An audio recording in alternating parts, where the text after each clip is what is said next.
खानवाण मां अव्हांखे ख़बर ॾींदा हलूं त खानवाण लॻ देहात में दरगाह सईद मोहसिन शाह जीलानी जो हर साल जीअं हिन साल बि मेलो लॻायो वियो। मेले में ओरे परे खां मुरीदनि पांधीड़नि समेत आस पास जे माण्हुनि वॾे अंग में शिरकत कई। जॾहिं ते दरगाह सईद मोहसिन शाह जीलानी जो 3 ॾींहनि वारो सालियानो उर्स मुबारक वॾे अक़ीदे एहतराम सां मल्हायो वियो। उर्स मुबारक जो इफ्तिताह दरगाह मोहसिन शाह जीलानी जे सजादा नशीन सईद जुमन शाह जीलानी, सईद खादिम हुसैन शाह जीलानी ऐं ॿियनि कयो आहे। इन मौक़े ते पकोड़नि जा दुकान, फोटोग्राफी, ॿारनि जे झूलनि समेत लाहौती जे शरबत जा स्टॉल पिणु लॻाया विया आहिनि। जॾहिं त दरगाह ते सिंध जे मशहूर फनकारनि मांझी फ़कीर, दिलशेर तीणो, इख्तियार खुश्क, शमन अली मीराली ऐं ॿियनि फनकारनि पंहिंजे फन जो मुज़ाहिरो करे माण्हुनि खे झुमाए छॾियो आहे। उर्स मुबारक में थींदड़ सिंध जी सक़ाफ़त रांदि मलाकड़े में सिंध समेत पाकिस्तान जे मशहूर वॾनि मल पहलवाननि पंहिंजा जौहर ॾेखारिया आहिनि। इन मौक़े ते पाकिस्तान जी सलामती ऐं ख़ुशहाली लाइ ख़ुसूसी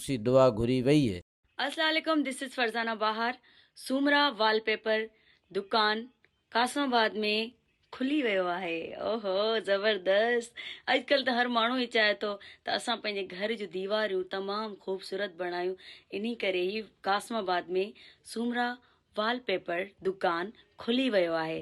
त तव्हांखे अगरि राब्तो करिणो आहे त रांझन अली सां राब्तो करे तव्हां पंहिंजे मज़ीद ख़बरनि ऐं तफ़सीलात लाइ विज़िट कयो असांजी वेबसाइट www.awamiNewsHD.com ऐं ॾिसंदा रहो अवामी न्यूज़ HD।